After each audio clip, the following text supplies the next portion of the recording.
Hola, buenas tardes.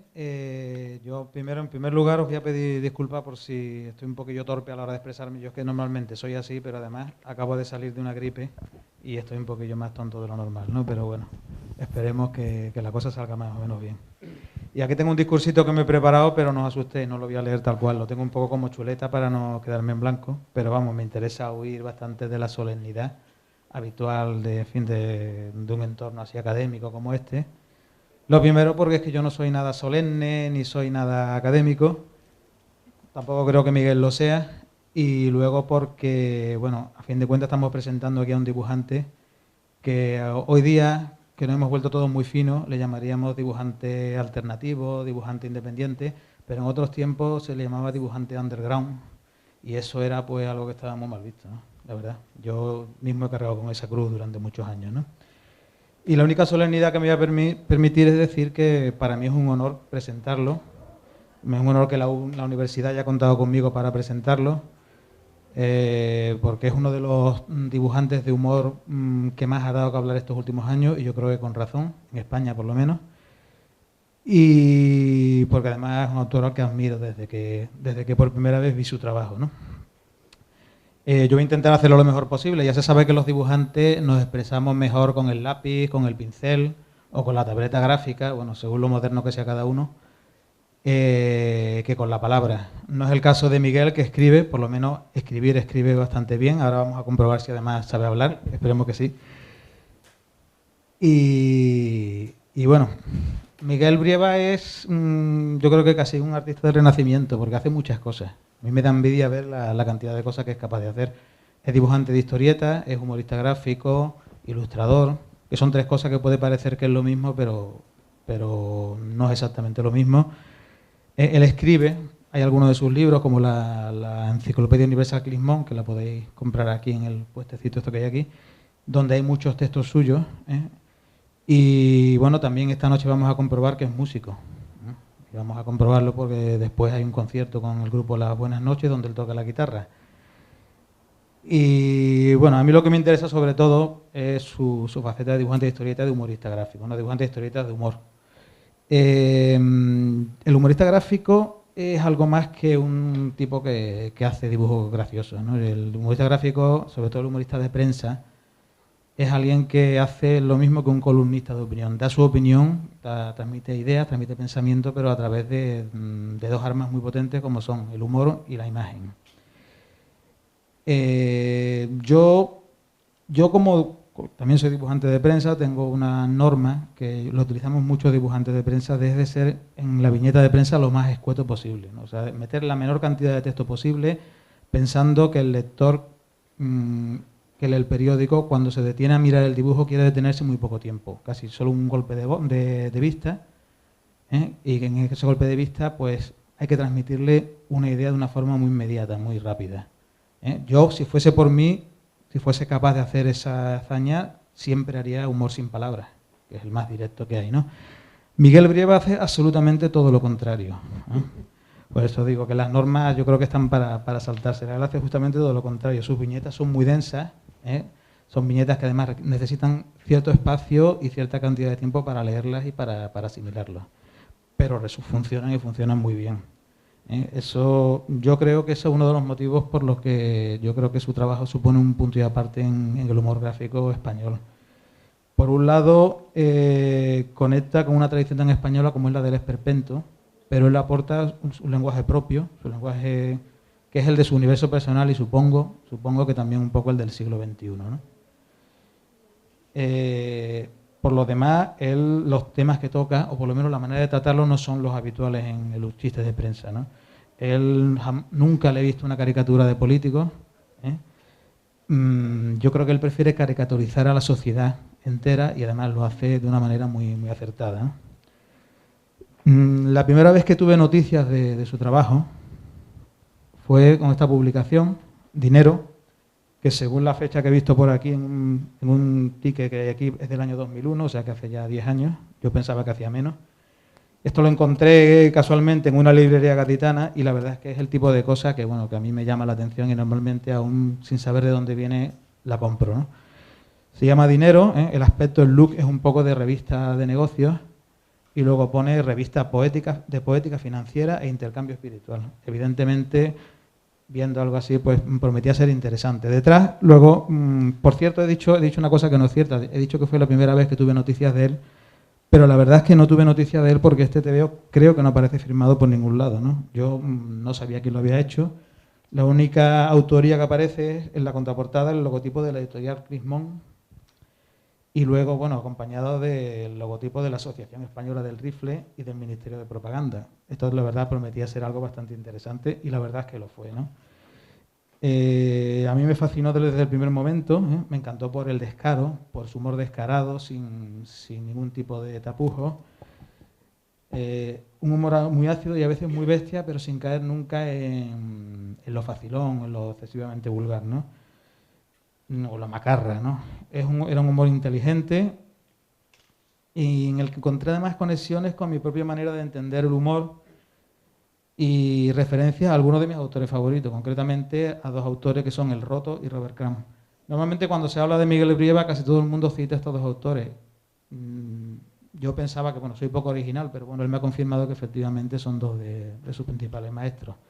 Luego, con una mirada más atenta y con el tiempo, al haber visto más obras suyas, vamos descubriendo otras referencias, que también las hay, ¿no?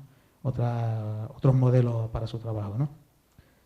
Lo que encontré sobre todo fue un autor dotado de un universo propio, que yo creo que eso es algo muy interesante, y como todo universo que se precie, está compuesto de infinidad de piezas sacadas de distintos sitios, de aquí y de allá, ¿no? Es como una especie de puzzle compuesto de manera espontánea, pero precisa, con piezas sacadas de nuestra realidad, aunque a veces parezca que no es la realidad, que la realidad es algo como mucho más, digamos, normal, pero bueno, si escarbamos vemos que realmente la realidad es un poco así.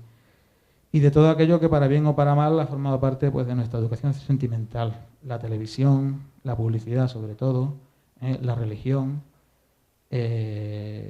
y el mundo infantil, o más bien el mundo que el sistema, que el poder ha creado para la infancia, ¿no? Y esta publicación, que no sé seguro si es la primera que él hizo, pero sí fue la primera que conocimos la mayoría, yo creo que ya estaban ahí las bases de todo el trabajo de Miguel Brieva, que después con los años ha ido ampliando y ha ido mejorando, ¿eh? Pero ya estaba allí todas las claves, ¿no?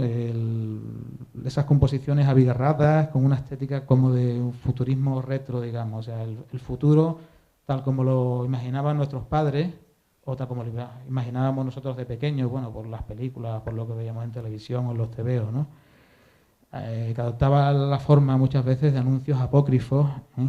Con un tono pedagógico un tanto delirante, y que mostraba, pues, a familias sonrientes, artificialmente felices, que yo creo que siguen un poco el modelo, pues, por un lado de la publicidad de los años 50 y 60, y también el que impusieron, pues, películas de Hollywood como las que hacían Doris Day y Ross Hudson, con esa familia, esos niños rubios estupendos que, bueno, que siempre resultaban un tanto irreales, ¿no? Lo que había allí era sobre todo una crítica feroz del capitalismo, del consumismo, del adoctrinamiento, de la manipulación de las masas, de la religión, del poder y de otro de sus temas muy tratados, la vacuidad del arte como mercancía, ¿no? La vacuidad del mundo del arte, ¿no? En resumen, yo creo que es una sátira despiadada y muy certera de las clases medias y de lo que nos han vendido como el modelo de vida que nos han vendido como el estado de bienestar. Bueno, luego, esto estamos diciendo fue hace unos 10 años, después, al poco tiempo, supe ya quién estaba detrás de esta publicación. La verdad es que no me acuerdo cómo, imagino que fue porque empecé a ver colaboraciones suyas en revistas. Al principio revistas, digamos, de corte alternativo, como Nosotros somos los muertos, TOS, y luego ya en publicaciones más comerciales, ¿no? O más, digamos, establecidas, ¿no? Y lo que sí recuerdo bastante bien es que en el año 2004, vamos, esto lo recordé el otro día repasando, en fin, las cosas que tenía, que había conocido de Miguel Brieva, es que el año 2004 tuve la oportunidad de compartir, aunque hasta hoy no nos hemos conocido, pero compartir espacio en una publicación que era esta, El Ajo, que fue el último intento de recuperar una de las cabeceras míticas de la prensa alternativa o marginal en España, que era El Ajo Blanco. En fin, una revista trascendental en los años 70 y también en los años 90, otra edición que hubo, ¿no? Esta revista, bueno, este intento, por desgracia, no funcionó, solo salieron 2 números. Y en este primer número, en el que colaboramos un buen número sobre todo de dibujantes de historietas y sobre todo humoristas gráficos, bueno, estaba Miguel Brieva por todas partes, ¿no? Y en los huecos que nos dejaba, bueno, pues nos metían algo a los demás, ¿no? Esto lo digo en broma, la verdad es que fue la verdad un honor colaborar con él. Parecía la verdad que una revista hecha a su medida y luego, no sé, lo mismo él nos explica en qué manera él colaboró en este intento de recuperar a Ajo Blanco, ¿no? Y luego, bueno, pues no quiero ser muy biográfico y tal, ¿no? El único dato biográfico que voy a decir es que sus biógrafos afirman que nació en Sevilla en 1974, empezó autopublicándose, como empezamos muchos dibujantes, y luego ha pasado a colaborar en todo tipo de publicaciones, ¿no? Ha colaborado en gran cantidad de revistas y periódicos. Yo tengo aquí, no quiero aburriros con datos, ¿no? Pero para que veáis un poco de todos los terrenos que ha tocado él, algunas de las publicaciones en las que ha colaborado, aparte del Ajo, en la revista Diagonal, el periódico Diagonal, en la revista Nosotros Somos los Muertos, de cómic, otra revista de cómic que ya tampoco existe, en El Jueves, en El País, en Rolling Stone, La Vanguardia, en Qué Leer, Cinemanía, Mundo Bruto, Vacaciones en Polonia, en la revista Freak, que se publica aquí en la provincia de Cádiz, en el puerto de Santa María. Y bueno, y ahí he metido una que no sé qué revista es, pero me ha hecho mucha gracia, que es la Gacetilla Parroquial de Nuestro Señor San Esteban Protomártir. Bueno, lo mismo él nos explica ahora qué es eso, ¿no? Luego, aparte, bueno, desde hace unos años la editorial Mondadori está recopilando su obra en libros, creo que los tenéis todos aquí, han salido hasta ahora 3. Uno es la recopilación de los 5 números aparecidos hasta ahora de la revista Dinero. Luego está la Enciclopedia Universal Clismón, Bienvenido al Mundo, que es una especie de diccionario enciclopédico, un poco siguiendo el modelo de las enciclopedias escolares antiguas, donde él mete mucho de su universo personal y de su forma de ver el mundo. Y luego, perdona que se me olvidan los títulos, hay un libro que se llama, ¿cuál era el tercero? Así, El Otro Mundo, volumen 1, atentos a la pantalla, que es otra recopilación de viñetas, creo, del Jueves principalmente, ¿no? Y luego, bueno, tiene otro montón de publicaciones. Eso me lo voy a pedir yo ahora que él me lo explique, porque él como autoeditor, con el sello de la editorial Clismón, pues él ha autopublicado una serie de libros, que bueno, que tengo aquí algunos títulos, tampoco quiero aburriros. También he leído que él fue responsable, junto a Miguel Benúñez y Paco Alcázar, otros 2 interesantísimos dibujantes españoles, de la revista Recto, que editaba la editorial Astiberri. Y bueno, entre otros trabajos, pues también ha ilustrado y está ilustrando libros de texto de la asociación, de la asignatura Educación para la Ciudadanía, de la editorial ACAL.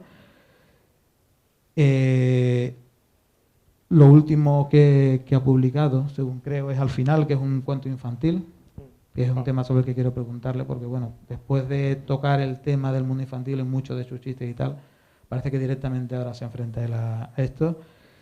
Y luego, bueno, la verdad es que ha hecho de todo. El otro día tuve la oportunidad de ver una película española que es del año 2003, del director Santi Amadeo, que creo que es sevillano, la película Los Astronautas, donde él realiza unas animaciones que son además un trabajo muy personal, muy suyo, ¿no? Entonces quiero también que él nos cuente un poco hasta qué punto estuvo implicado en esto. Y bueno, y esta noche le vamos a ver tocando la guitarra con el grupo Las Buenas Noches, que tiene un disco que os podéis descargar de su página web, y creo que acaban de grabar otro, ¿no? Exactamente. Sí. Y bueno, por último, lo único que voy a citar ya en plan de introducción es decir las influencias. Hemos hablado del Roto, de Robert Crumb, pero realmente si vas viendo su trabajo se descubren muchas otras referencias, bueno, las que uno puede imaginar o las que él nos diga, ¿no? Yo, por lo que he leído por ahí, él reconoce influencias, por ejemplo, de Winsor McCay, algo por lo que coincido plenamente con él, el Roto, Robert Crumb, como ya hemos hablado, Moebius, Monty Python, yo creo que principalmente deben ser las animaciones de Terry Gilliam, Joan Sfar, Frank King, Carlos Jiménez, Max, Paco Alcázar. Y ya saliéndonos del tema gráfico, pues los Sánchez Ferlosio, Rafael y Chicho Sánchez Ferlosio, Agustín García Calvo, Alejandro Jodorowsky, Kafka o Eric Satie. Luego afirma haber visto 357 veces Amanece, que no es poco. Y bueno, nos contará si es cierto. Y bueno, y lo último, ya para cerrar esta introducción, os voy a leer una de las definiciones que a mí me parece que define muy bien un poco el espíritu de su trabajo, que aparece en la Enciclopedia Universal Clismón, que es la definición de la palabra adulto.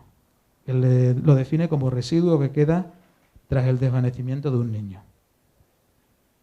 Y bueno, pues vamos a empezar con las preguntas. Con esto ya nos podemos ir, ¿no? Que con esto ya nos podemos ir ya, si habéis tenido suficiente. Y si no, pues bueno, yo lo quería preguntarte lo primero, no sé si es una pregunta estúpida, pero te la voy a hacer. El dinero no venía firmado, por lo menos el primer número. ¿Había algún motivo para el anonimato? Bueno, la verdad es que Dinero viene después de otras dos publicaciones anteriores, una que saqué con unos amigos y otra que ya hice yo solo. Y la verdad es que a mí me gustaba un poco lo de presentar el trabajo que en ese momento hacía bajo como la autoría de esta editorial así un poco desconocida. Y la verdad es que bueno, tampoco fue algo muy pensado, pero sí me parecía interesante que, por ejemplo, como tú cuentas, alguien como tú se encontrará esa revista sin saber muy bien dónde ubicarla, ¿no? Ni su procedencia, ni el sentido que tenía, ni nada, ¿no? O sea, incluso saber si era en serio, en broma. Obviamente cuando te pones a leerla ya ves que es una cosa de humor, ¿no? Pero sí me gustaba esa cosa un poco. De hecho, hasta hacer esa revista yo ni siquiera tenía una intención como de dedicarme al humor gráfico, vamos, digamos un poco salió porque acabé haciendo esos dibujos, pero las otras cosas que te digo yo que había editado antes no había dibujo en ellas, ¿sabes? Era más texto entonces. Era texto, había unos fotomontajes, era como una paja mental de otro tipo, vamos. O sea, que a mí lo que me interesaba en ese momento era hacer como libros extraños con esta editorial. Ajá. Luego me fueron corrompiendo y acabé siendo dibujante Entonces, profesional. ¿lo de Ediciones Clismón fue una especie de iluminación divina o algo así? Bueno, ¿O cómo surgió? fue una cosa ahí para pasar el rato. Bueno, las mejores cosas son las que surgen para pasar el rato. Yo creo que sí. Entonces, siguiendo con las preguntas estúpidas, una a título como de currículum, ¿estudiaste Bellas Artes o algo así? Sí. Estudié en Madrid y luego pude irme un año a Inglaterra y allí pude despejarme un poco la mente. Lo que entonces, yo creo que en alguna entrevista de las que he leído en internet, creo que dice que, o sea, creo que más o menos lo acabas de decir, que llegaste al humor gráfico un poco por casualidad, ¿no? Bueno, en realidad por casualidad, o sea, sí por casualidad, pero por otra parte, si yo de algo he mamado es el cómic y el humor gráfico, porque de niño es de lo que más he disfrutado.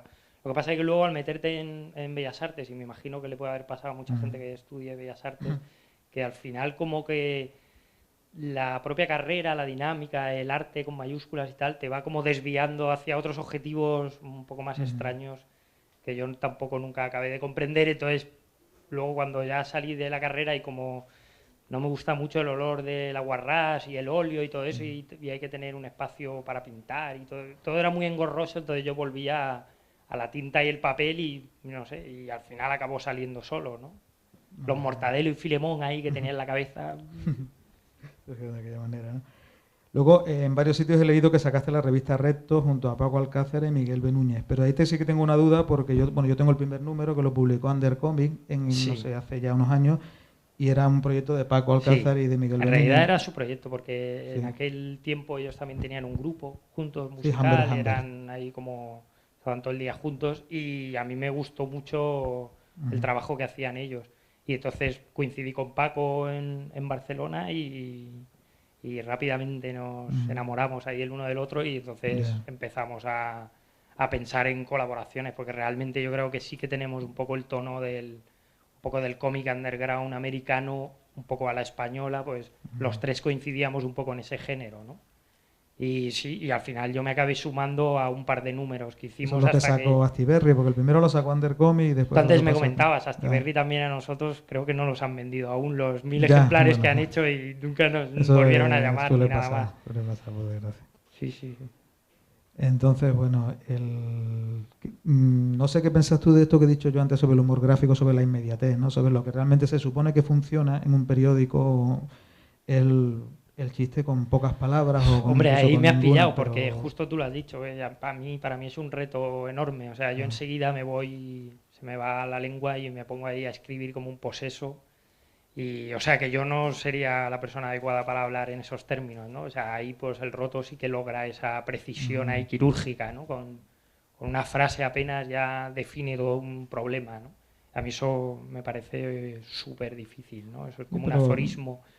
O sea, desde luego estoy de acuerdo contigo en que el ideal es el humor sin palabras y si puede ser con las menores palabras posibles, lo que ¿no? pasa es que al saltarte esas normas, pues creas una nueva manera de hacerlo, ¿no? Y Claro, yo creo que también ha funcionado muy yo bien. es que creo que también, cuando ahora tú dices lo de Monty Python, no es solo realmente la influencia de Ujú, las animaciones, que también, por supuesto, sino del humor. Y yo, quizá porque me he criado en una cosa ya más audiovisual, a mí casi que lo que, viéndolo a posteriori, me parece que muchas de las cosas que yo he hecho son como sketches congelados en una viñeta, pero ujú. realmente tienen, y de hecho luego con amigos que hacen teatro y tal, muchas veces me han comentado, oye, pues esto realmente podría adaptarse.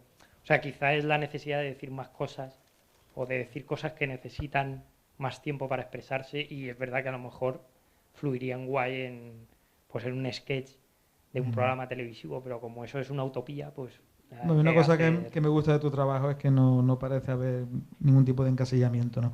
Yo creo que en el mundillo del cómic en España, yo soy últimamente un poquito crítico con...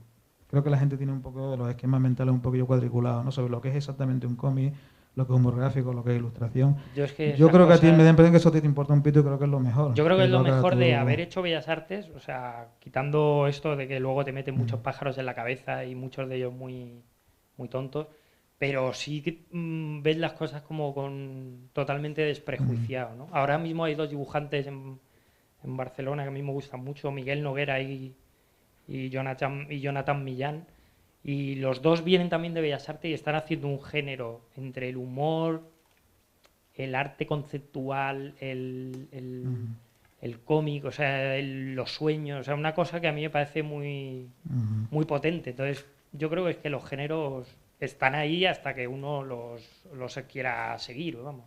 Me parece perfecto. Tú sueles citar como modelo, como inspiración, por una serie de dibujantes de historietas y tal, pero he visto que lo que son humoristas de prensa, lo que son humoristas gráficos propiamente dicho, solo he visto que citas al Roton. No sé, Bueno, ¿hay algún pero en otro que te realidad pondría, interese? por ejemplo, a Aquino, Hombre, a mí que es no me parece uno de fundamental, los... a Gary Larson, por ejemplo, Ajá. para mí es la leche. eh, Pero ya te digo que es que yo como no, o sea, también me pasa a veces en el mundo del cómic, Mm, cuando voy al Salón de Barcelona o tal, que yo me siento un poco como, un poco, no elefante en cacharrería, pero tampoco me siento muy dentro de un bueno, gremio, digamos. Pero creo que me sí. pasaría lo mismo si fuera el gremio, pues no sé, musical o literario o del cine o lo que fuera, o de la Mm, odontología. Bueno, no sé, a lo mejor ese es más, no no sé, nos pasa hay un algunos. odontólogo en la sala. Lo No, mismo hay para algunos, no lo opinar. sé. Si A alguien mí, quiere opinar de lo que y bueno, sea, ya pues... que has hablado del Roto, bueno, hay otra faceta de Andrés Rábago, el nombre real del Roto, que es la Mm, de Ops. No sé sí, si esa faceta a ti te gusta sí, especialmente. también, A mí es también. que me fascina especialmente, ¿no? Y Sí, incluso tiene sí. mucha relación con algunas cosas tuyas, creo. Bueno, es como una dimensión un poco más poética, ¿no? Ajá. Más... Es lo que él hacía al principio, quizá tiene mucha influencia, creo yo, de Topor, Ujú. que también es un Bueno. grandísimo ilustrador. Y no sé, para mí, o sea, son como dos líneas de un mismo discurso, ¿no? O sea, uno Ujú. más poético y otro más cáustico, ¿no? Yo, pues, al nombrar a Topor me acabas de chafar una de las preguntas que tenía a Bueno, hombre, continuación, pero pero bueno, podemos hablar si quieres está bien. Y luego, bueno, te quería preguntar si tienes influencias pictóricas, porque también en algún lado he leído que se cita a Goya y a Gutiérrez Solana como maestros del esperpento y como que parece ser, no sé si tú los has nombrado alguna vez. Hombre, No sé, a mí yo pienso en otros pintores que no sé qué es lo mismo, si Magritte, por ejemplo, por algunas cosas, o el sí, Bosco, un momento dado podía por haberte influido supuesto. también. Hombre, yo creo que todos estos pintores como que han jugado un poco con los límites de lo imaginario Mm, o de lo imaginable.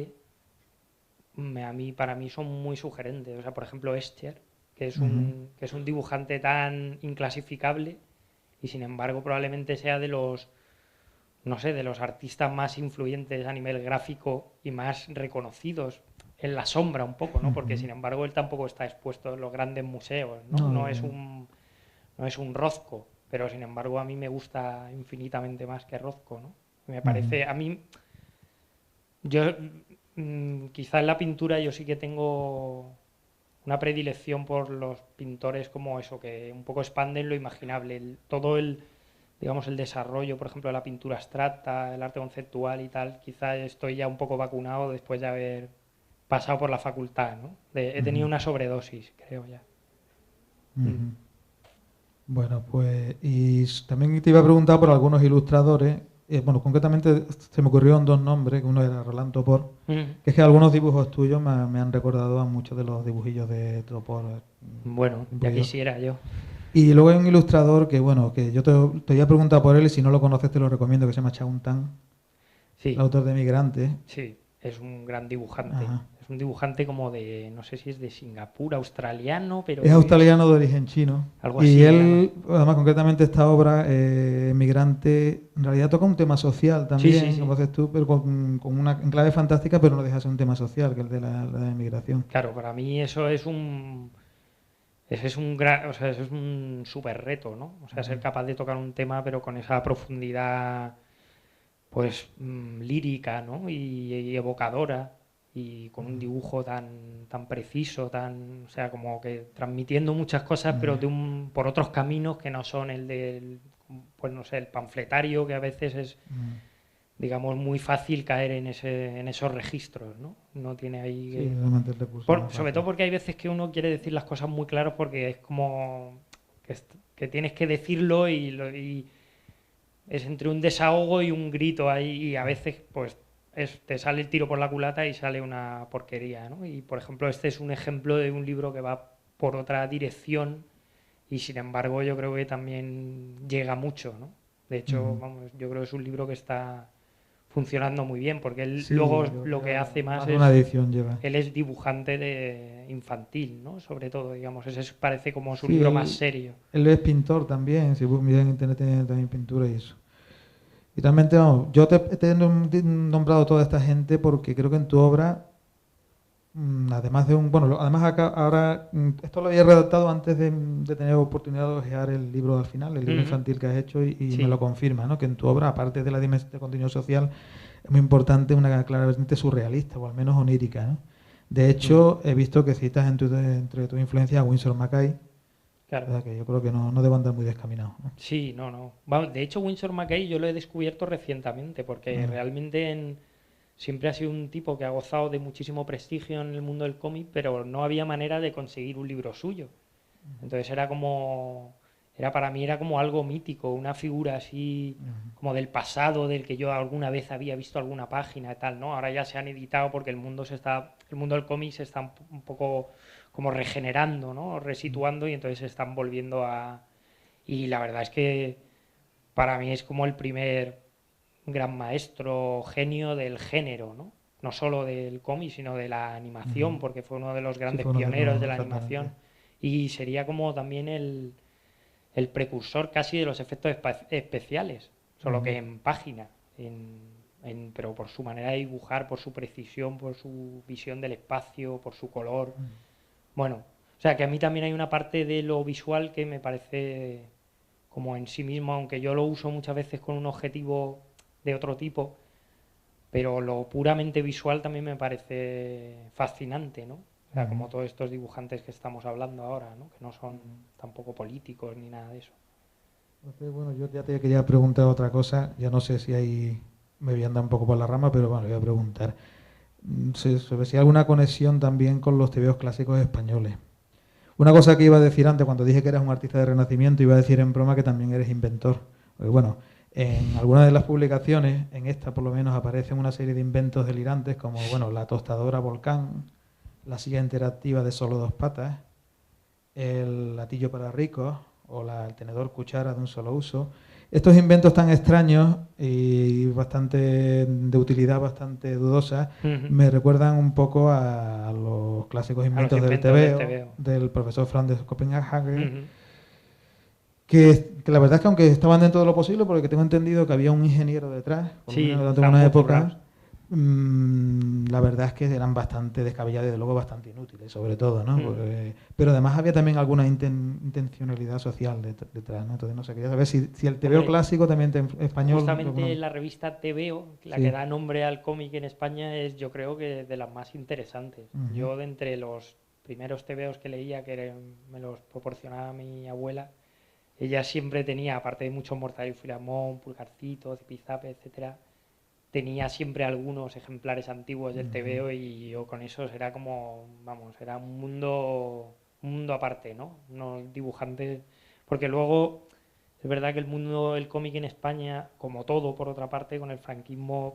cayó en una especie de, pues de cosa más espesa, oscura, funcionarial, que por otra parte todos le tenemos cariño, que es toda la escuela bruguera, todo eso, ¿no? Pero que no deja de ser una cosa como un poco paupérrima, ¿no? Y el TVO, quieras que no, tenía como unos contenidos un poquito más chulos, ¿no? Más, no tan de oficinistas torturados, ¿no? Como gente pasando hambre y cosas de esas. O sea, que era, por otra parte, si lo analizas, es muy tremendo, como Sí.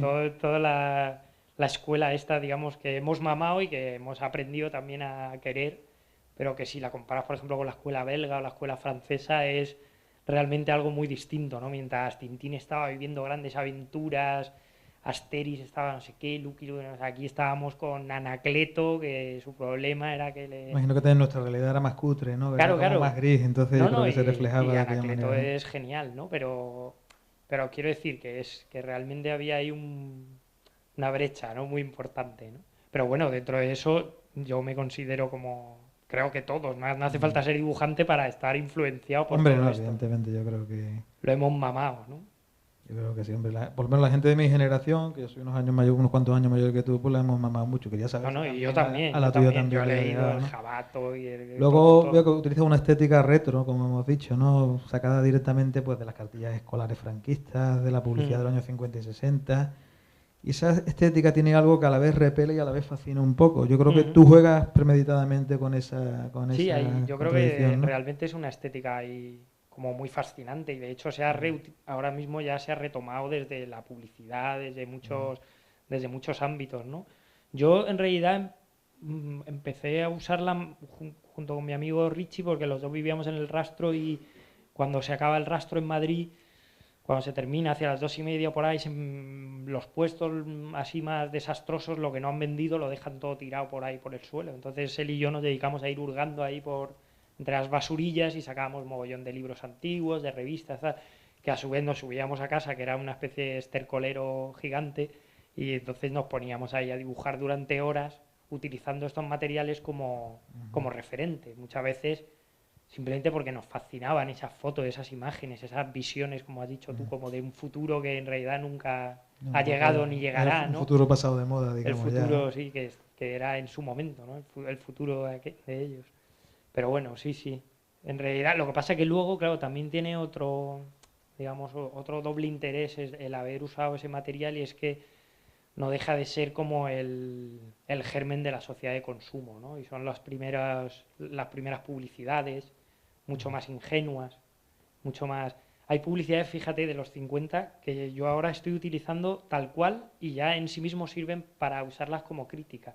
O sea, por ejemplo, publicidades pues de empresas petroleras que a lo mejor su icono era un bote de petróleo que se volcaba sobre todo el planeta.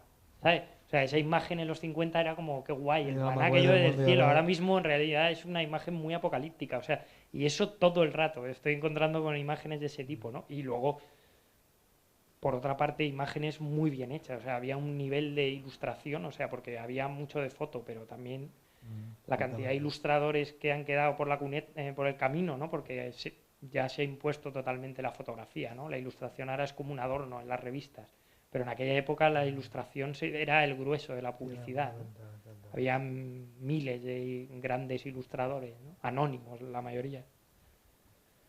Ciertamente. Entonces, volviendo al capítulo de las influencias, vamos a hablar de Robert Crumb. Robert Crumb es un autor que se ríe sin piedad de todo, siempre empezando por él mismo y por su propia vida. Uh Vamos, -huh. él nunca ha tenido tapujos en meterse consigo mismo. No hace mucho recuerdo que en La cárcel de papel hubo unos comentarios un tanto desconcertados porque él dijo, había un enlace a una entrevista publicada en algún periódico, no recuerdo si era El País, en que él decía que el ser humano es asqueroso o algo así. La verdad es que Robert Crumb parece sentir muy poco cariño por el género humano y él lo argumenta bastante bien, o sea que no creo, y además se incluye él mismo, ¿no? Pero bueno, esto parece que no a todo el mundo le cae demasiado bien.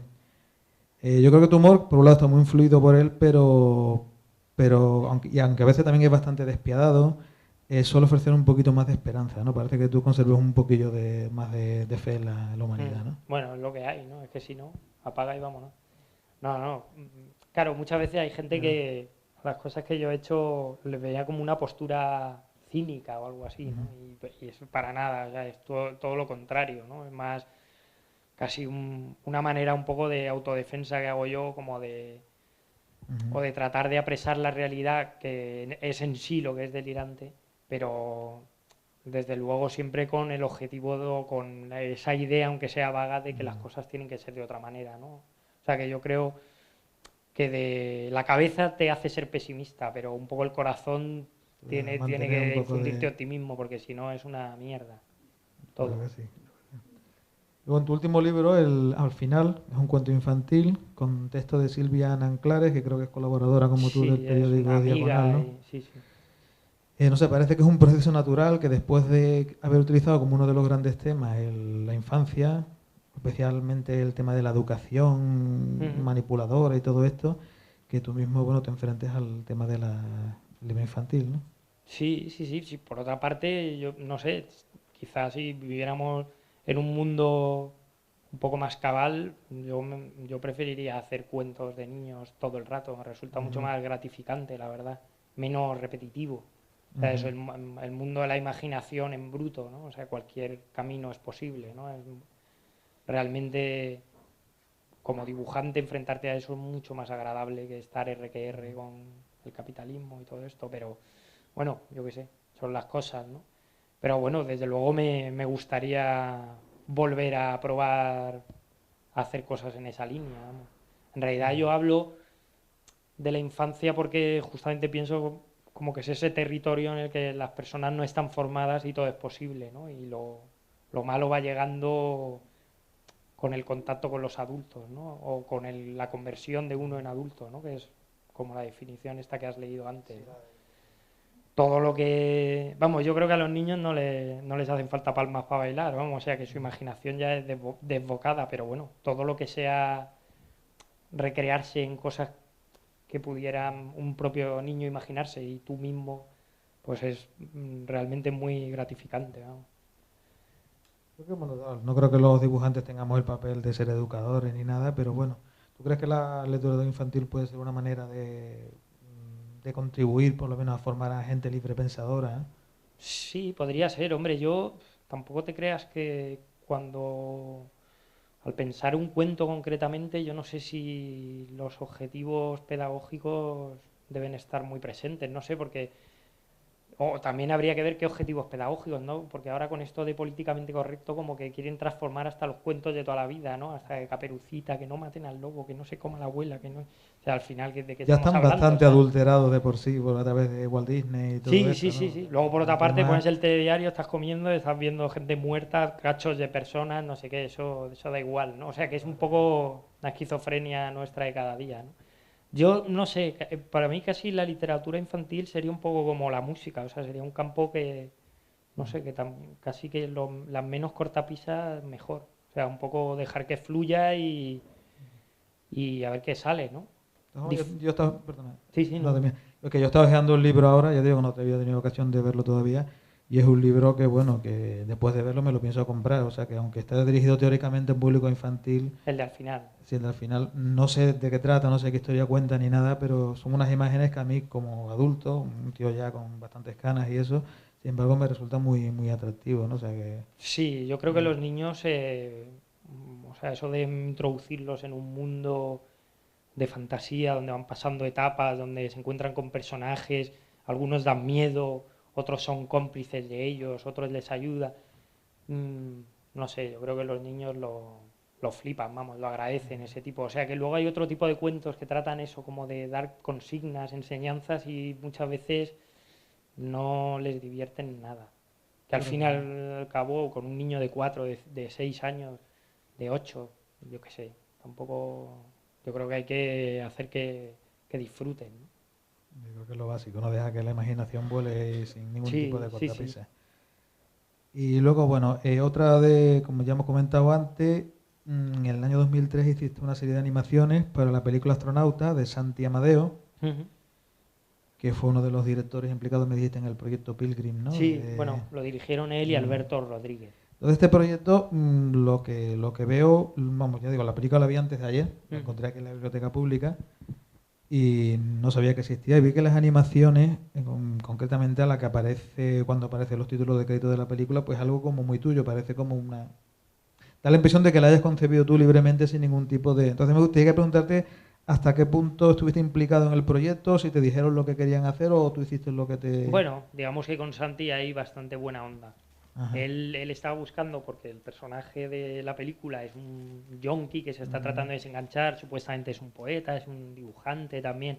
Entonces él vio las cosas que yo hacía y dijo, mira, pues a ver si tú me puedes apañar un poco lo que supuestamente hace este hombre, ¿no? Y entonces, de hecho, salen algunos cuadernos míos, así como si los hiciera el tío. Pero bueno, lo más importante es verdad que luego fueron pues todas las animaciones como que le dan un poco ese aire pop. Santi le había gustado mucho una cosa que yo hice antes de Dinero, que se llama Propuestas para no hacer, que es un libro que utiliza mucho la estética de fotomontaje. Y entonces me dijo, bueno, pues vamos a usar eso, ¿no? De hecho, ahí no hay dibujo, lo que hay es casi todo es collage. Un poco en la onda de Terry Gilliam, de los Monty Python. Y, y la verdad que él me dio bastante libertad, vamos, a la hora de... Hablamos de una serie de consignas que a él le venían bien para, digamos, para el guión, para ir como dando, como marcando los ciclos de la peli o los capítulos y luego el resto, la verdad que con bastante libertad, vamos. O sea que en ese sentido fue bastante, fue un gusto, Ya, vamos, y esos trabajar. cuadernos que aparecen en una escena de la película, que la chica Ujú. abre un armario y aparecen un montón de cuadernos que son como dietarios y Sí, libros de cuentas llenos de dibujos y de textos tuyos. ujú. Yo, vamos, entiendo que son libros originales tuyos Sí, sí, sí. y tus originales son así normalmente o... Bueno, digamos que eso, Es que ahora cuando... incluso reconocí algunos de los dibujos que Sí, o aparecen. sea, ahí hay unos dibujos, ya hay papel, hay cuadernos en blanco que ya cuando los primeros dietarios, los que hice los primeros dibujos de Dinero, luego me harté de limpiar las rayitas de detrás, los cuadraditos. Entonces ya la Ya, aprendí, ya empecé a hacer, a dibujar en cuadernos de hoja blanca, porque antes ajá. eran cuadernos con cuadrículas y tal. Y eso también responde a que cuando yo estaba en la facultad una cosa como que hice como un poco de autodisciplina, entonces me impuse como a rellenar una página diaria de un dietario, de cualquier manera, ya si fuera escribiendo, pegando cosas, dibujando, lo que fuera. Entonces, por otra parte creo que luego como método es un poco bestia, pero yo lo recomendaría porque hace que al final te lances a hacer las cosas sin tener los clásicos miedos de qué me va a salir, ¿no? O sea, si te pones a hacer un cómic ya con la página en blanco, el cuadradito, ay no, es que la primera viñeta no me acaba de salir, y al final te quedas en la primera viñeta y no y ya nunca haces nada, ¿no? Eso le ha Porque pasado a la muchos. frustración, ¿no? Eso pasa mucho, entonces mejor dejarse de rollos, no darle trascendencia a lo que uno hace y lanzarse a hacerlo disfrutando, o sea, tratando de disfrutar el presente, como cuando uno aprende un instrumento, si tú quieres tocar el concierto de Aranjuez el primer día que coges la guitarra, la frustración es Tremendo. inminente. Pero si, bueno, si te conformas con ir dando dos notas así que van bien y luego a la semana siguiente ya das otras cuantas más y si vas disfrutando en ese proceso, lo que tenga que salir va a salir. Pues yo, la verdad es que soy de los... Yo no tengo libros, o sea, cuadernos así tan cuidados, pero lo que sí suelo guardar son todos mis papelitos Sí, los donde bocetos. garabateo cuando estoy hablando por teléfono. Ujú. Y yo siempre digo que mis mejores dibujos están en servilletas de bar y cosas así, que son... Eso, Pues por solo... ejemplo, Luis Gordillo, que es un pintor Sí, sevillano muy, muy bueno, él habla de como los dibujos de teléfono, porque él los ajá, hace mientras habla por sí, teléfono. yo también Y lo tiene hago. también miles de dibujitos de estos Y ahí. además es como una especie de escritura automática que no sabes ni lo que te va a salir y a veces te salen cosas cojonudas, ¿no? Y que se Entonces, empieza a hacer en los apuntes del sí, colegio y del instituto. y sobre todo en las asignaturas más Sí, aburridas, sí, ¿no? sí, yo ahí le daba bastante, ¿no? Por cierto, si queréis intervenir, pues podéis hacerlo en cualquier momento, no tenéis más que levantar la Sí, mano. la verdad y... que sí. Os pasamos porque, un bueno, micro, lo tiramos. sí, vamos, que si queréis. Hablando de formatos, yo estoy intrigado porque dado que tus dibujos son muy complejos, incluso prolijos, ¿no? Una cantidad de planos y demás. ¿Tú trabajas a escala? Un poquito más grande. O sea, suele ser un poquito más grande. Eso es lo que suelen hacer los dibujantes. Por lo general, yo trabajo solo un poquito más grande. Normalmente la tradición así de toda la vida del dibujante de cómics suelen ser mucho más grandes. O sea, tú ves los originales de, yo qué sé, del Príncipe Valiente, de Flash Gordon. Son O sea, inmensos, son enormes. no sé, son unas cosas gigantescas, pero claro, esos sí que eran dibujantes. De todas formas, el Príncipe Valiente también se publicaba a un tamaño muy grande. También sí, se publicaba más pensando en el tabloide, ¿no? En el periódico y eso. Pero por lo general en cómics se suele trabajar un poquito más grande y se reduce. Y eso Hoy da día la muchas veces estética. estamos condicionados por el tamaño del escáner. Muchos trabajamos tamaños que no quepan en el escáner. Bueno, yo lo que hago a veces es escanear un Frankenstein, o sea, le escaneo 4 partes y luego las voy Sí, pegando, bueno, o sea, también. es un curro. Sí, sí, pero Pero bueno. lo que tiene. ¿Hay alguna otra pregunta por ahí? Bueno, yo también entonces te voy a preguntar otra cosa ya sobre los contenidos de tu obra. Por ejemplo, una de las obsesiones de las que suele aparecer bastante Dios, Ujú. ¿no? El propio Dios que aparece con una apariencia como del presidente de un holding o algo así. Sí. ¿Qué papel juega? No sé. Bueno, o sea, en realidad Dios sale como de muchas maneras. A veces es un buen tipo, a veces es un cabrón, a veces es una persona normal y corriente, con todos sus defectos y sus virtudes. O sea, yo, para mí, bueno, como probablemente porque soy ateo, vamos, o sea, no acabo de concebir como muy real la existencia de Dios. O sea, lo veo más bien como el primer personaje literario de la historia o el amigo invisible de la infancia del hombre o algo así, ¿no? Entonces, para mí es como un superhéroe, no sé, como un personaje muy sugerente, ¿no? Realmente.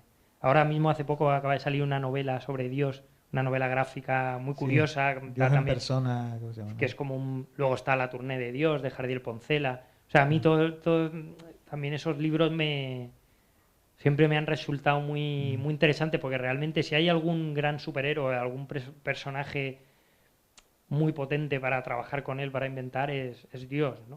O sea, es todo lo que uno pueda imaginar, ¿no? Entonces, para mí realmente creo que nunca me cansaré de utilizarlo como figura, aunque en cada situación, en cada viñeta, en realidad sea un personaje distinto, ¿no?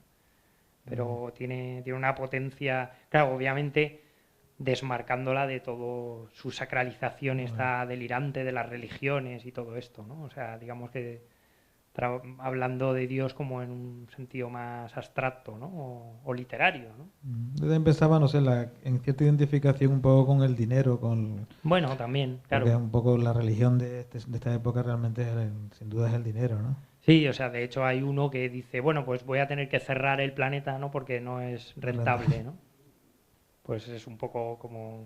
Desde luego, si Dios fuera un empresario, ya habría chapado el chiringuito. Pues bueno. Otro de los temas habituales es la manipulación de las masas a través de la televisión. Sale mucho, de hecho, en el libro el último que salió de Sí, el del otro mundo. El Otro Mundo salen muchos chistes.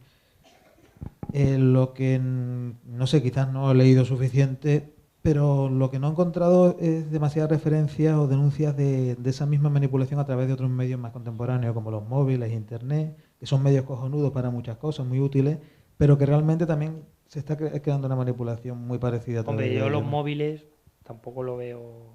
O sea, Internet sí creo realmente que creo de todos los supuestos avances tecnológicos de los últimos 50 años, yo es el único que mantendría.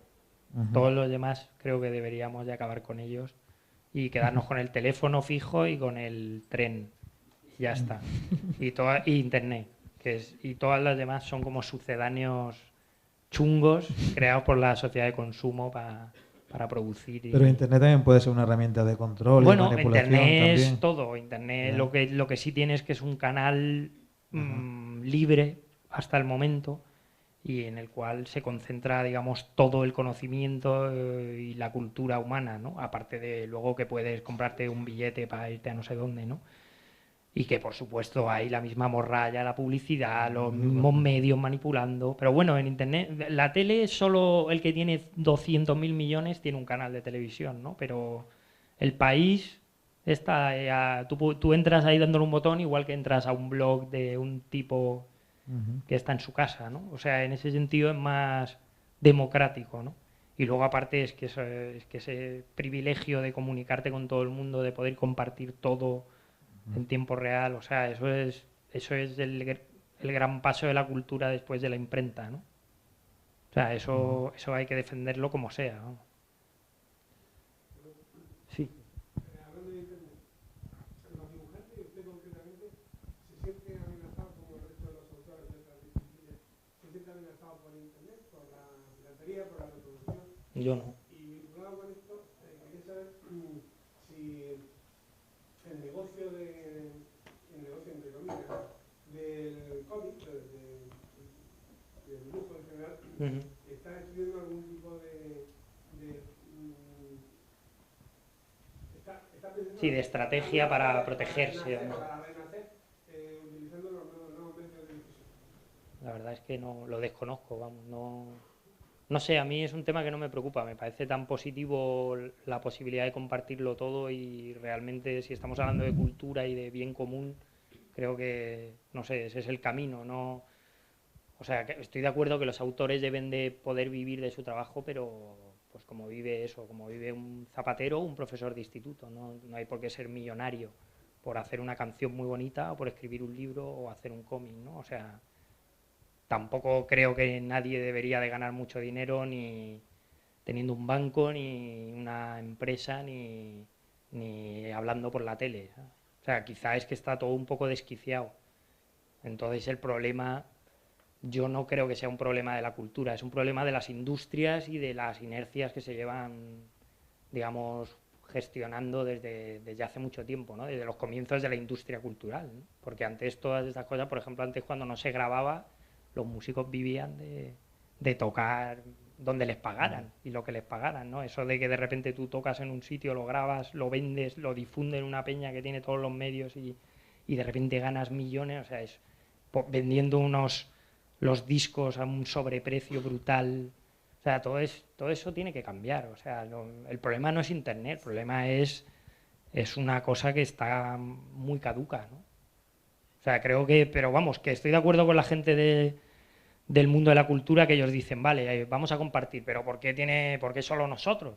Pues yo estoy de acuerdo, o sea, vamos a compartirlo todo, no solo el conocimiento, no solo la cultura, ¿sabes? Vamos a compartir todo, vamos a que las cosas sean de todos. Pero bueno, esa idea tampoco parece que sea muy popular, ¿no? En los medios de comunicación, ¿no? Bueno, no sé, si has preguntado también por el tema de que Es que sí. se están intentando crear plataformas para vender cómics por internet, Imagino pero las que cosas sí, no están muy claras todas las ahora mismo, editoriales, ¿eh? o sea, la literatura y el cómic detrás de la literatura son, digamos, como los hermanos tontos de los audiovisuales, entonces van por detrás, digamos que aún no están padeciendo tanto el efecto de la piratería o del compartimiento libre de las cosas, ¿no?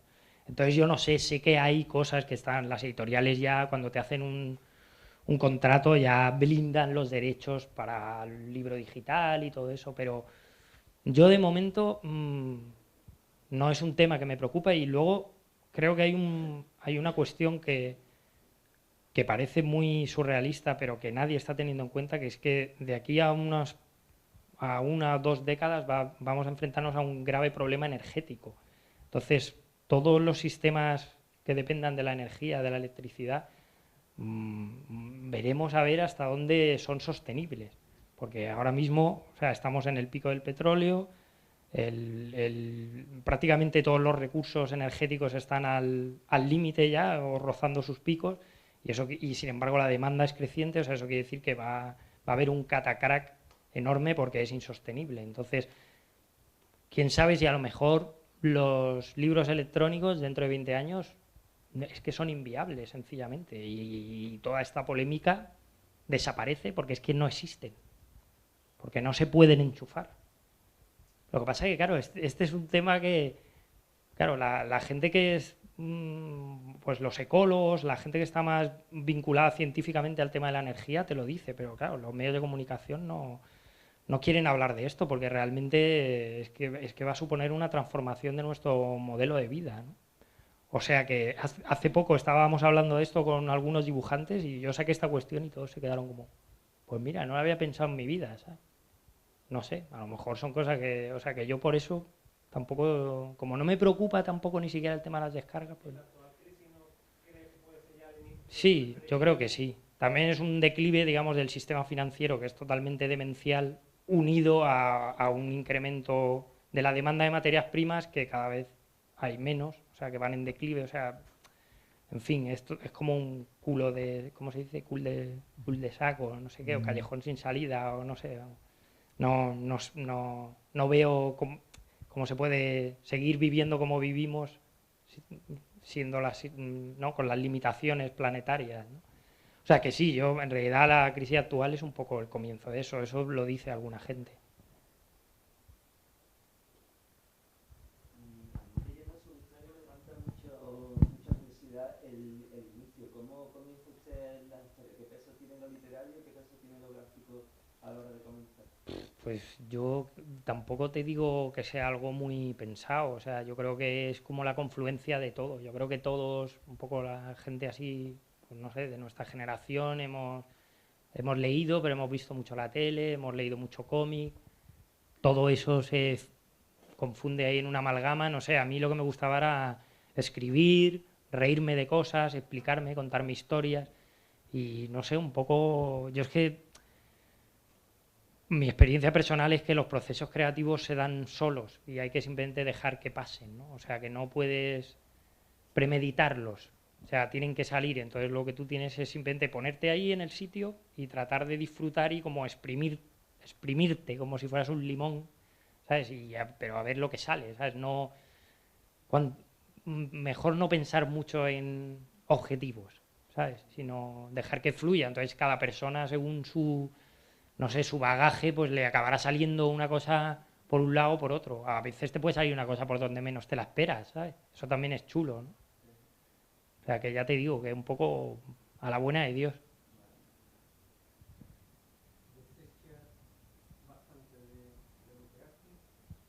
Bueno, sí, hay cosas, sí. Pero lo que sí que no hago mucho es volver sobre lo que hago. O sea, que lo que hago lo suelo dejar bastante como sale. O sea, creo, yo en mi caso, probablemente porque por pereza, pero como que le doy bastante valor a la primera ocurrencia, como al... Muchas veces, por ejemplo, a lo mejor apunto una idea para una viñeta y al final luego trato de darle vuelta y realmente veo que no, que en realidad el texto que mejor funciona es el que yo apunté ahí en una servilleta, ¿sabes? O sea, como el momento de la idea en el que tú, como la estás viviendo más intensamente, es cuando mejor fluye, ¿sabes? Luego puedes a lo mejor quizá llegar a amanerarla o a, ¿sabes? A darle demasiadas vueltas, ¿no? Pero bueno, también podría ser perfectamente por una naturaleza un poco vaga, ¿sabes? O sea, que hay gente que luego es más perfeccionista y a lo mejor ese es el camino. Cada uno se tiene que buscar su camino, ¿no? No sé.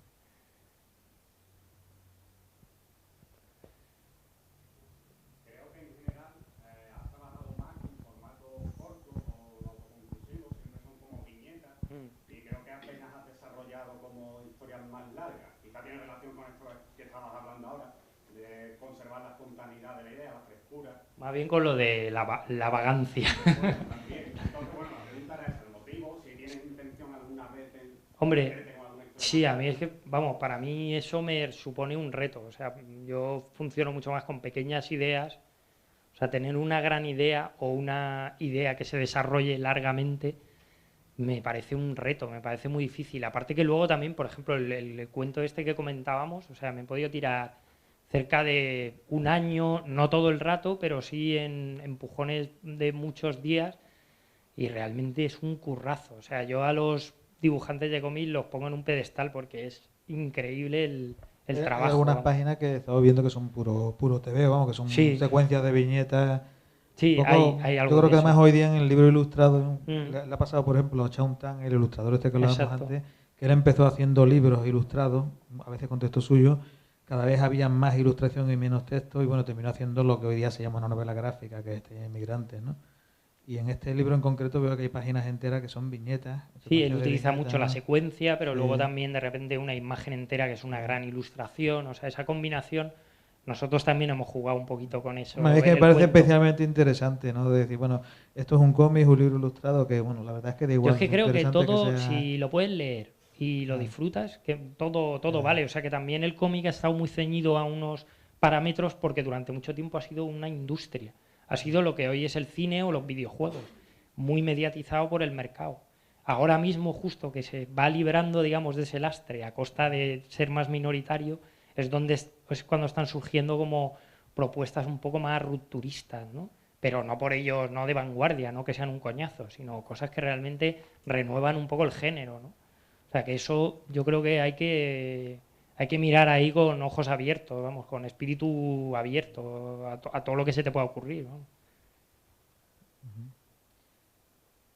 Bueno, no sé si alguien tiene alguna pregunta más o... Yo te iba a preguntar Bueno, un poco... mira, aquí- bueno. Creo que el dinero sale unas azoteas, parece Cádiz en un momento dado, ¿no? Bueno, Sí. creo, aquí Es- tengo uno que pone que es Cádiz, además. Además es inconfundible. Sí, es que yo por razones familiares, mis padres viven aquí y yo vengo bastante a Cádiz, desde hace, no sé, 15 años o algo así. Soy súper fan del carnaval y de la ciudad en general, ¿no? O sea que sí, yo creo que ahí sale alguna foto de Cádiz. Y otra cosa, has hablado de más o menos el proceso creativo, Ujú. pero ya el proceso técnico, es decir, cuando te pones a hacer dibujo y eso, ¿en qué consiste? Ya esto es a lo mejor muy técnico, no le interesa a lo mejor a mucha gente, pero, No, bueno, pero ¿suele usar rotuladores, plumillas?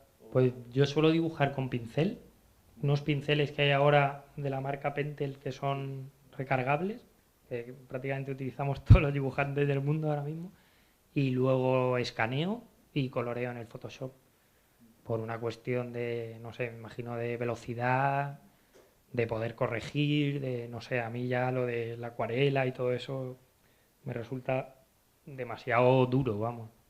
Me parecen técnicas jodidas, ¿no? No sé, estaría por el primer número de dinero si hubiera hecho con acuarela. No sé, más o menos eso, ¿eh? No hay mucho más.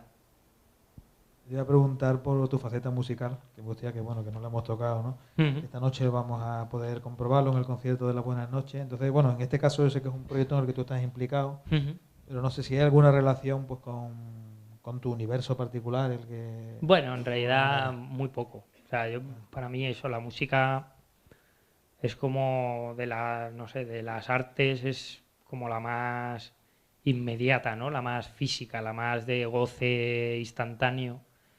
Y yo creo que todos en el grupo lo vivimos un poco así. Entonces, además nosotros también estamos tratando de hacer una cosa que es un poco reto dentro del mundo de la música, que es tratar de hacer todo juntos. O sea, estamos tratando de gestionar nuestro grupo juntos, solo nosotros, o sea, sin compañías ni nada. Y a nivel compositivo, a nivel de arreglo, o sea, como que estamos tratando de hacerlo todos, con lo cual no hay, hombre, quizá Rubén, que es el cantante y que es el que más compone con diferencia, pero realmente luego él trae las ideas y somos todos juntos las que vamos dándole vuelta. Entonces es de un modo como muy participativo y muy más sensorial, digamos, que conceptual. O sea, tampoco, yo creo que hacemos un poco lo que nos sale. Y de hecho para mí es como un remanso de, bueno, no de paz porque también hay otro, pero que no, desde luego no es algo que tenga que ver con los contenidos que yo suelo hacer, ¿no? Lleva un poco de cierta responsabilidad. Sí, a lo mejor, o sea, ¿no? tiene más que ver con al final, con el cuento este, con simplemente, no sé, usar la imaginación, lo que pasa que en este caso la imaginación musical, ¿no? Robert Crumb también es músico. O sea, Claro, también tiene bueno, y esa de hecho faceta- tú dices Robert Crumb odia a la humanidad, no sé qué, pero él siempre recalca su amor a la humanidad justamente a través de la música, ¿no? Él es un gran coleccionista de discos discos antiguos de de pizarra Crumb, sí. y claro, él odia como la música moderna, la música industrial, digamos, ya fabricada en serie, ¿no? Pero él ahí encuentra como un candor, digamos, que es lo que le hace sentir apego a la humanidad. Yo no soy tan radical, pero vamos, que desde luego sí que creo que es uno de los vínculos más inmediatos, ¿no?, entre la gente y la música. Yo voy a preguntar por el tema también de si ha tenido alguna vez algún problema al publicar en medios más generalistas, periódicos y tal, al tener tú ese tipo de contenido, como él decía, underground, o ese tipo de mensajes, o si tú te impones una autocensura quizás al trabajar para esos medios, o cómo es. Hombre, pues por ejemplo, si publicas en El Jueves puedes decir coño o me cago en la puta, ¿sabes? Si publicas en El País, pues no lo digas porque te van a llamar para que lo cambies. Bueno, ese primer nivel de censura no es tampoco muy doloroso, ¿no? La censura real, digamos, en los medios, o por lo menos la que yo me he encontrado, porque yo no me procuro no autocensurarme, es más bien la de hablar mal de las empresas que pagan a los medios de comunicación. O sea, no hables del Corte Inglés, no hables de Iberdrola, cámbialo por Endesa, porque es que porque Endesa no mete publicidad con nosotros, pero Iberdrola sí, ¿sabes? Yo qué sé, esa, hombre, en el fondo, esa es la publicidad, o sea, la censura de fondo, ¿no? O sea, no hables de quien te da la pasta, ¿no? Y llevado ahí en última instancia, pues ya yo al fin y al cabo, si te fijas, los humoristas gráficos son la única gente que en un periódico tienen algo de libertad. O sea, todo el resto, la línea editorial, los opinadores, todos los demás hacen lo que tienen que hacer. Y, por ejemplo, en El País se nota mucho, ¿no? O sea, muchas veces que una y otra vez los humoristas gráficos van en contra de la línea editorial del periódico. Todo el rato, y tú dices, pero ¿cómo puede ser? Y es eso, yo qué sé, es quizá ese resquicio en el que se deja un poquito más de libertad, ¿no? Para un poco la libertad de expresión en algún lado tiene que parecer que existe, ¿sabes? Entonces, pues se permite eso. Pero ya te digo que ni a Forges le dejarían meterse con el Corte Inglés, ¿eh? Por lo menos no directamente, ¿no? No, bueno, si hablas de los centros comerciales, di lo que quieras, pero no, los nombres y apellidos, eso no se puede. Los políticos sí, porque los políticos son como los sparring que ponen las empresas ahí para que les tiremos las pelotas, ¿sabes? Pero ellos ya, a cambio de ese trabajo, luego ya se llevan sus puestos. O sea, que te puedes meter con los políticos, pero con los que mandan de verdad, ¿no? Claro. Bueno, sobre todo con las empresas que son como entidades, porque es que los que mandan de verdad, es que muchos de ellos ni siquiera son gente muy conocida, ¿no? Tampoco, no sé si la gente iba a entender nada. Bueno, no sé. Lo dejamos ya, si queréis.